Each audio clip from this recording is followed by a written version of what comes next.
Sup everyone, so today I'm just going to show you how to download Unreal Engine 4 or 5. So you're first going to need the Epic Games launcher. You can either download it, or if you already have it, open the launcher. I'll have every link in the description below. And you're also going to need a license, standard license or a custom one, whatever one you want. And once you have Epic Games launcher, if it opens in this window, just hit the Unreal Engine and then click on library.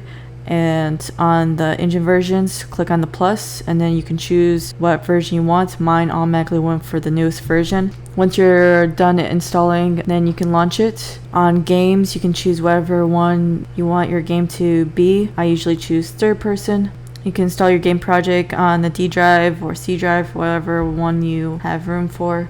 I usually like to choose Blueprint, not C++, and then choose your file name to be whatever you want it to be, and then hit create. Alright, that's the end of this tutorial. I hope you learned something. If you did, please consider liking and subscribing, and I hope you have an awesome week. Bye!